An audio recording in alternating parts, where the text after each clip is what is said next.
আসসালামু আলাইকুম প্রিয় শিক্ষার্থী বন্ধুরা, আশা করি সবাই ভালো আছো। আজকে আমি অনার্স প্রথম বর্ষের এবং বিবিএস প্রথম বর্ষের প্রিন্সিপাল অফ অ্যাকাউন্টিং এর চ্যাপ্টার 4 দ্য অ্যাডজাস্টমেন্ট প্রসেস এই অধ্যায়ের উপর আমি আজকে ক্লাস নেব। অর্থাৎ এই অধ্যায়ের উপর আমি ধারাবাহিকভাবে 7টি ক্লাস দিব। ইনশাল্লাহ এই 7টি ক্লাস তুমি শুরু থেকে শেষ পর্যন্ত মনোযোগ সহকারে দেখলে এই অধ্যায়ে আশা করি তোমার আর সমস্যা থাকবে না। তো চলো আমরা কথা না বাড়িয়ে আমরা আজকে ন্যাশনাল ইউনিভার্সিটির প্রিভিয়াস ইয়ারের একটা কোশ্চেন সমাধান করব। দেখো তাহলে আমরা প্রশ্নটাকে একটু ভালো করে বুঝে নিই। লেখা আছে কি দেখো তো তাহলে, মিস্টার রাজা স্টার্টেড এ বিজনেস। মিস্টার রাজা শুরু করেছে একটি ব্যবসা। ব্যবসাটা সে কখন শুরু করেছে? On July 1, 2017। মানে 2017 সালে জুলাই মাসের 1 তারিখে সে ব্যবসাটা আরম্ভ করেছে। আর এই ব্যবসাটার নাম হচ্ছে কি? In the name of Raja mobile servicing. মানে ব্যবসাটার নাম হচ্ছে Raja mobile servicing. The balance the balance of his various accounts on July 31 আর অ্যাজ ফলোস। অর্থাৎ নিম্নে জুলাই মাসের 31 তারিখে তার বিভিন্ন ধরনের হিসাব দেওয়া আছে। অর্থাৎ এই যে আমরা দেখতেছি হিসাবগুলো, তো আমরা অর্থাৎ এখানে কি করব, মানে মূল প্রশ্ন আমাদের কাছে কি চেয়েছে দেখো, লেখা আছে রিকোয়ার্ড মানে করণীয়, আমরা কি করব আগে সেটাই বলে দিচ্ছি। মানে কি কাজ আমাদের? জার্নালাইজ জাবেদা দিব। আমরা কিসের জাবেদা দিব? দ্য অ্যাডজাস্টিং এন্ট্রিজ সমন্বয় দাখিলার অন জুলাই 31, 2017। তার মানে দেখো তো, অঙ্কটা আমাদের শুরু হয়েছে 2017 সালের জুলাই মাসের 1 তারিখে, আর অঙ্কটা আমাদের শেষ হচ্ছে 2017 সালের জুলাই মাসের 31 তারিখে। অর্থাৎ এই অঙ্কটা হচ্ছে আমাদের 1 মাসের। কয় মাসের অঙ্ক? 1 মাসের অঙ্ক। আসো আমরা তাহলে সমাধান করি। তাহলে এখানে কি দেখা যাচ্ছে দেখো তো তাহলে, প্রিপেড ইন্স্যুরেন্স। আচ্ছা, প্রিপেড মানে অগ্রিম, ইন্স্যুরেন্স মানে হচ্ছে বীমা। অগ্রিম বীমা দেওয়া আছে কত টাকা? 30,000 টাকা। তাহলে প্রথম কত হচ্ছে, এই অগ্রিম বীমা আমাদের জন্য হচ্ছে সম্পদ। ভালো করে খেয়াল করো, মানে আমাদের জন্য কি দেওয়া আছে? এখানে সম্পদ দেওয়া আছে। একটা জিনিস খেয়াল করো, আমরা শর্টকাট একটা নিয়ম শিখবো। এইভাবে যদি সম্পদ উল্লেখ থাকে, সম্পদ দেওয়া থাকে, আমরা জাবেদা দিব কিসের? খরচের। আমরা জাবেদা দিব খরচের। আচ্ছা দেখো তাহলে, এই সম্পদটাকে আমরা এখন কি করব? খরচ করব। আবার বলতেছি, সম্পদ থাকলে খরচে জাবেদা, আর সকল প্রকার খরচ ডেবিট পাশে বসে। তাহলে দেখো, এই অগ্রিম বীমাটাকে, এটা সম্পদ দেওয়া আছে, এটাকে আমরা খরচ বানাবো। তার মানে প্রিপেড শব্দটা বাদ দিয়ে ইন্স্যুরেন্সের সাথে আমরা এক্সপেন্স শব্দটা লাগাই দিব। দেখো আমরা লিখতে পারি তাহলে insurance insurance expense insurance expense insurance expense debit. আর এখানে যেটা দেওয়া আছে সেটাকে আমরা ক্রেডিট পাশে লিখবো। খেয়াল করো, এখানে আমরা যেটা দেওয়া আছে সেটাকে ক্রেডিট পাশে লিখবো। Prepaid insurance credit. হ্যাঁ, আমি আরেকবার বলতেছি, দেওয়া আছে সম্পদ, জাবেদা দিব খরচের, আর সকল প্রকার খরচ ডেবিট পাশে বসে। এখানে যেটা উল্লেখ করা আছে সম্পদ, তাকে আমরা তাহলে ক্রেডিট পাশে বসাবো। হ্যাঁ, জাবেদা দিলাম খরচের। আচ্ছা বলো তো তাহলে, এখানে কি সম্পদের যে 30,000 টাকা দেওয়া আছে, আমরা কি সে 30,000 টাকা বসাবো? না, এটা তো সম্পদের টাকা। তার মানে এই 30,000 টাকার মধ্য থেকে, এই 30,000 টাকার সম্পদের মধ্য থেকে কত টাকা আমাদের খরচ হয়ে গেছে, ওই টাকাটা আমরা এখানে উল্লেখ করবো। দেখি তাহলে আমরা এখানে নিচের সমন্বয়টা একটু ভালো করে পড়ে দেখি। প্রিপেড ইন্স্যুরেন্স মানে হচ্ছে অগ্রিম অগ্রিম বীমা। পেড মানে কি করা হয়েছে? পরিশোধ করা হয়েছে। তার মানে এখানে অগ্রিম বীমা যে 30,000 টাকা দেওয়া আছে, ওই 30,000 টাকার কথাই বলতেছে। মানে অগ্রিম বীমা মানে 30,000 টাকা পরিশোধ করা হয়েছে ফর 2 ইয়ার। কয় বছরের জন্য? 2 বছরের জন্য। আচ্ছা, তার মানে এই 30,000 টাকা মূলত 2 বছরের জন্য পরিশোধ করা হয়েছে। আর যখনই আমরা পরিশোধ করেছিলাম, তখন এটাকে আমরা সম্পদ হিসেবে উল্লেখ করেছিলাম। এফেক্টিভ কার্যকর হবে ফ্রম জুলাই 1, 2017।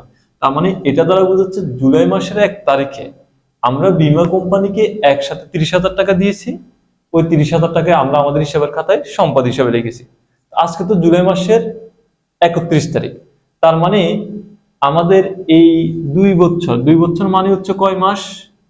24 মাস। তার মানে আমরা 24 মাসের জন্য আমরা 24 মাসের জন্য কত টাকা দিয়েছি? 30,000 টাকা। পুরো টাকাটাকে আমরা সম্পদ হিসেবে উল্লেখ করছিলাম। এখন এই 30,000 টাকা 24 মাসের টাকা, তার মধ্যে থেকে 1 মাস পার হয়ে গেছে, জুলাই মাস। তার মানে 1 মাসের টাকাটাকে আমরা কি হিসাবে দেখাবো? খরচ হিসাবে দেখাবো। তাহলে আমরা একটা কাজ করি, 30,000 কে দেখো 30,000 কে আমরা ভাগ করব 24 দিয়ে। 24 দিয়ে ভাগ করে গুণ করব কত দিয়ে? 1 দিয়ে, যদি 1 মাসের টাকা আমরা খরচ করেছি। তাহলে 24,000-কে আমরা 30,000-কে আমরা 24 দিয়ে ভাগ করব। হ্যাঁ, চলো আমরা একটু দেখে নিই 30,000-কে 24 দিয়ে ভাগ করলে কত আসে। অর্থাৎ 1,250 টাকা, অর্থাৎ 1,250 টাকা। প্রিয় শিক্ষার্থী বন্ধুরা, তোমাদের বোঝার সুবিধার্থে স্যার আবার রিপিট করতেছি। আমরা দিচ্ছি কি? সম অ্যাডজাস্টিং ইন্ডিস, মানে সমন্বয় দাখিলা। তো সমন্বয় দাখিলার জন্য খেয়াল করা, এই সমন্বয় দাখিলা হচ্ছে, এই অঙ্কটা হচ্ছে মূলত 1 মাসে, হিসাবকালটা হচ্ছে 1 মাসে। অঙ্কটা শুরু হচ্ছে জুলাইয়ের 1 তারিখে, অঙ্কটা শেষ হচ্ছে জুলাই মাসের 31 তারিখে। তো এখন দেখো, এখানে আমাদের জন্য অগ্রিম বীমা সম্পদ দেওয়া আছে। জাবেদা দিব কিসের? যদি সম্পদ দেওয়া থাকে জাবেদা দিব আমরা খরচের। আর সকল প্রকার খরচ ডেবিট পাশে বসে, ইন্স্যুরেন্স এক্সপেন্স ডেবিট। আর এখানে যে শব্দটা আছে সেটাকে আমরা ক্রেডিট পাশে বসালাম। এখন জাবেদা দিলাম খরচের। এখানে পুরো 30,000 টাকা যখন আমরা বীমা কোম্পানিকে দিয়েছি, এই পুরো 30,000 টাকা আমাদের জন্য শুরুতেই সম্পদ ছিল জুলাই 1 তারিখ। আজকে যেহেতু জুলাই মাসের 31 তারিখ, তার মানে এই 30,000 টাকা অর্থাৎ এই 24 মাসের টাকার মধ্য থেকে 1 মাসের টাকা খরচ হয়ে গেছে, আমরা খরচ হিসাবে দেখিয়েছি। তাহলে দেখো তো এই লেনদেনের মাধ্যমে কি হয়েছে? এই লেনদেনের মাধ্যমে খরচের পরিমাণকে আমরা বৃদ্ধি করেছি, অগ্রিম বীমা নামে সম্পদকে আমরা হ্রাস করেছি। আশা করি বুঝতে পেরেছ। আমরা এরপরে শুরু করব। দেখো তাহলে আমাদের এখানে 1 নম্বর এন্ট্রিটা বোঝানো শেষ। তারপর আমরা সমন্বয় 2, হ্যাঁ, তারপর আমরা 2 নাম্বারটার জন্য জাবেদা শিখব। দেখো খেয়াল করো তাহলে এখানে দেখো তাহলে 2 নাম্বারটাতে কি লেখা আছে আমরা একটু দেখি। তাহলে লেখা আছে অফিস ইকুইপমেন্ট। আচ্ছা, অফিস ইকুইপমেন্ট মানে হচ্ছে অফিস সরঞ্জাম, এটা আমাদের জন্য স্থায়ী সম্পদ। তার মানে অফিস সরঞ্জাম আমাদের প্রশ্নে দেওয়া আছে 2,80,000 টাকা। দেখো তারপরে ডেপ্রিসিয়েশন মানে অবশ্যই অফ অফিস ইকুইপমেন্ট, অর্থাৎ অফিস সরঞ্জামের উপর অবশ্যই ধরো কত টাকা? 12,000 টাকা। পি এ শব্দটা হচ্ছে পার অ্যানুয়াল। পি মানে হচ্ছে পার, এ মানে হচ্ছে অ্যানুয়াল। পার অ্যানুয়াল অর্থাৎ প্রতি বছর বা বার্ষিক 12,000 টাকা অফিস সরঞ্জামের উপর অবশ্যই ধার্য করো। আশা তাহলে আমরা বুঝতে পারতেছি আমাদের এখানে যে অফিস ইকুইপমেন্ট আছে, এই স্থায়ী সম্পত্তির উপর আমরা অবশ্যই জাবেদা দিব। তো দেখো তাহলে অবশ্যই জাবেদা সবসময় একই থাকবে। তোমরা নবম দশম শ্রেণীতেও শিখেছ, একাদশ দ্বাদশ শ্রেণীতেও শিখেছ। ডেপ্রিসিয়েশন, দেখো ডেপ্রিসিয়েশন এক্সপেন্স, হ্যাঁ দেখো ডেপ্রিসিয়েশন এক্সপেন্স ডেবিট। তারপর আমরা লিখবো অ্যাকুমুলেটেড ডেপ্রিসিয়েশন,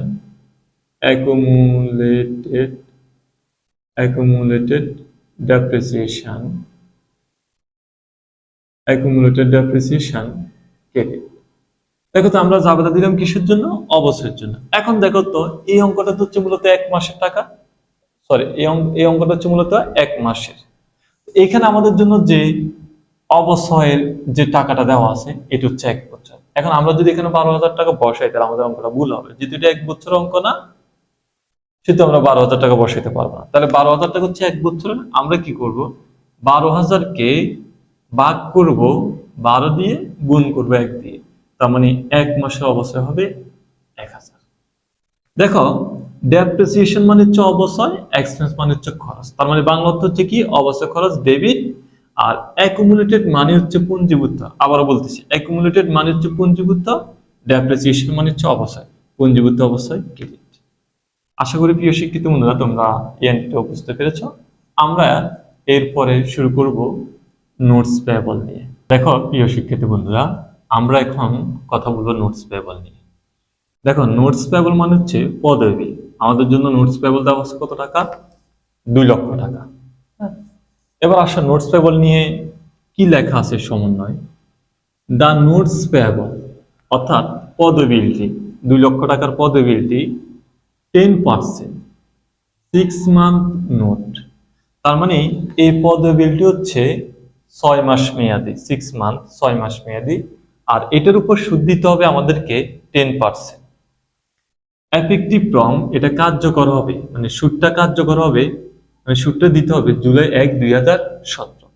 তারপর দেখো তো তাহলে আমাদের জন্য এখানে নোটস পেবল দেওয়া আছে 2 লক্ষ টাকা। দেখো তাহলে নোটস পেবলটা হচ্ছে আমাদের জন্য দায়, আর দায়ের উপর আমাদেরকে কি দিতে হবে? সুদ দিতে হবে। দায়ের উপর আমাদেরকে সুদ দিতে হবে। অঙ্ক যেহেতু আমাদের 1 মাসের, তার মানে আমাদেরকে সুদ দিতে হবে 1 মাসের, অর্থাৎ জুলাই মাসে। এখন দেখো তো নোটস পেবল আমাদের জন্য দায়, দায়ের উপর সুদ আমাদের জন্য সবসময় কি? খরচ। আমরা লিখি তাহলে ইন্টারেস্ট এক্সপেন্স। ভালো করে খেয়াল করো তাহলে, ইন্টারেস্ট এক্সপেন্স, ইন্টারেস্ট এক্সপেন্স, সুদ খরচ ডেবিট। আর এই পদবিদের সুদটি মাস শেষে অথবা হিসাবকাল শেষে সবসময় আমাদের বকেয়া থাকবে। আমরা লিখবো তাহলে ইন্টারেস্ট,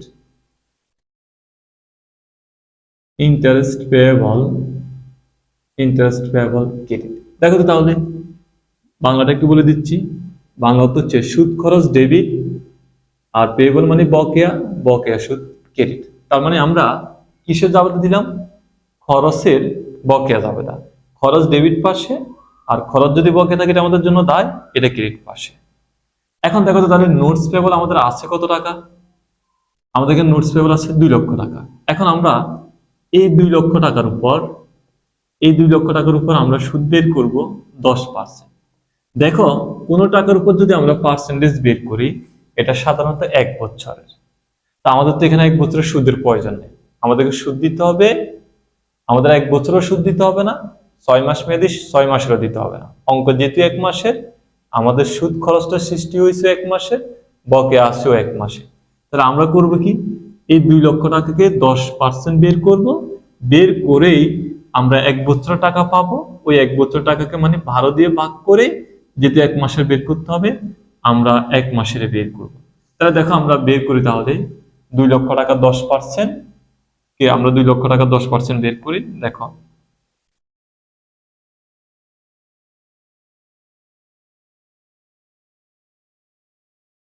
দেখো 2 লক্ষ টাকার 10% বের করে 12 দিয়ে ভাগ করলে আমরা 1 মাসে পাবো 1667 টাকা, 1667 টাকা।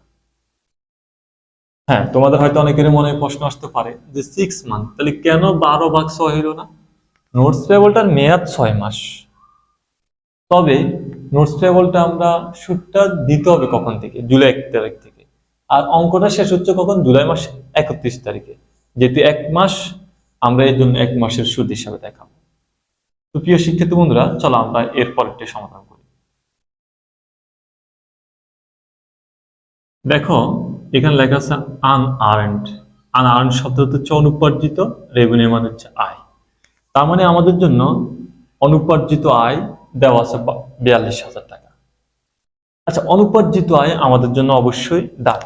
দেখো তো খেয়াল করো, যদি দায় দেখা থাকে, যদি দায় দেওয়া থাকে, তোমাকে অবশ্যই জাবেদা দিতে হবে আয়ের।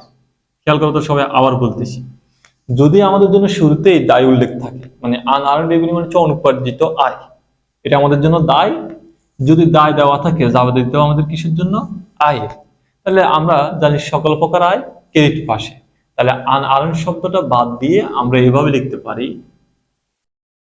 সার্ভিস, দেখো সার্ভিস রেভিনিউ, আমরা আয়ের জাবেদা দিব। দায় থাকলে কিসে জাবেদা? আয় জাবেদা। সকল প্রকার আয় ক্রেডিট পাশে, সার্ভিস রেভিনিউ ক্রেডিট। এবার আসো, এখানে যেটা উল্লেখ করা আছে সেটাকে তাহলে আমরা, সেটা যাই লেখা থাকুক, দায় লেখা থাকুক আর যেটাই লেখা থাকুক, সেটাকে আমরা কোন পাশে লিখবো? ডেবিট পাশে। Unearned, unearned revenue, debit. দেখো তো তাহলে জাবেদাটা আমরা দিয়েছি কিসের জন্য? জাবেদাটা আমরা দিয়েছি আয়ের জন্য। এখন হচ্ছে এটা কি আয়ের টাকা 42,000 টাকা? না, মানে আমরা যখনই অগ্রিম টাকা পেয়েছিলাম, কত টাকা পেয়েছিলাম? 42,000 টাকা। শুরুতে পুরো টাকাটা আমাদের জন্য কি ছিল? দায় ছিল। যেহেতু এখন আমরা পেয়েছি নিশ্চয় এটা জুলাই মাসের 1 তারিখে, তখন পুরো টাকাটাকে আমরা দায় হিসাবে লিখছি হিসাবের খাতায়। এখন যেহেতু জুলাই মাস শেষ, তার মানে আমাদের 1 মাস পার হয়ে গেছে। তার মানে এই 42,000 টাকার মধ্য থেকে 1 মাসের টাকা আমাদের এখন কি হয়ে যাবে, আয় হয়ে যাবে। আগে আমরা দেখবো এই 42,000 টাকা মূলত কয় মাসের টাকা দেওয়া হয়েছিল। দেখো, আনআরেন্ড, আনআরেন্ড মানে হচ্ছে অনুপার্জিত, রেভিনিউ মানে হচ্ছে আয়। অনুপার্জিত আয় মানে এই 42,000 টাকার কথা বলতেছে। এই অনুপার্জিত আয় এই 42,000 টাকা ইজ ফর 6 মান্থ, মানে এই 42,000 টাকা অনুপার্জিত আয়টা হচ্ছে 6 মাসের জন্য, মানে 6 মাসের জন্য আমরা পেয়েছি। স্টার্টিং আরম্ভ হবে, মানে আমাদের সেবা দেওয়া আরম্ভ হবে কখন থেকে, ফ্রম জুলাই 1, 2017। যেহেতু জুলাই মাসের 1 তারিখ থেকে আমরা স্টার্ট করেছি, তার মানে আজকে হচ্ছে জুলাই 31 তারিখ, তার মানে 1 মাস আমাদের পার হয়ে গেছে। তার মানে এই 6 মাসের টাকার মধ্য থেকে, মানে এই 42,000 টাকার মধ্য থেকে 1 মাসের টাকাটাকে আমরা মাস শেষে এখন আয় হিসাবে দেখাবো। তাহলে দেখো তো, আমরা এই 42,000-কে ভাগ করব 6 দিয়ে, তাহলে 1 মাসের টাকা পাবো। কয় মাসের টাকা আয় হয়েছে, 1 মাসে, 1 দিয়ে গুণ করব, তার হলো কত, দেখো 7,000 টাকা। 7,000 টাকা। দেখো আমি আবার রিপিট করতেছি, রেওয়া মিলে মানে এখানে আনআর্ন রেভিনিউ, এখানে আমাদের অনুপার্জিত আয়, মানে আমাদের জন্য কি দেওয়া আছে, দায়। যদি দায় দেওয়া থাকে, জাবেদা দিতে হবে কিসের, সবসময় আয়ের। সকল প্রকার আয় ক্রেডিট পাশে বসে, এর জন্য লিখলাম সার্ভিস রেভিনিউ, মানে সেবা আয় ক্রেডিট। আর এখানে যে শব্দটা উল্লেখ আছে, অর্থাৎ যে দায়টা দেওয়া আছে, সেটাকে আমরা ডেবিট পাশে লিখব।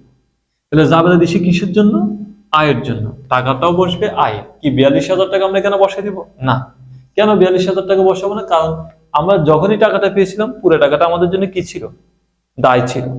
এখন দেখো তো, তাহলে নিচে কি লেখা আছে মাস শেষে, আনআর্নড রেভিনিউ, অনুপার্জিত আয়, মানে এই 42,000 টাকা আমাদের কয় মাসের জন্য, 6 মাসের জন্য। তার মানে স্টার্ট আরম্ভ হয়েছে কখন থেকে, জুলাই 1, তার মানে আজকে জুলাই 31, 1 মাস পার হয়ে গেছে।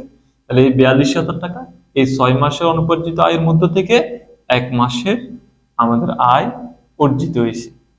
এই জন্য আমরা 1 মাসের 7,000 টাকা লিখেছি। তো চলো আমরা এরপরে এন্টিটি নিয়ে কথা বলি। দেখো আমরা এবার বুঝবো সার্ভিস রেভিনিউ নিয়ে।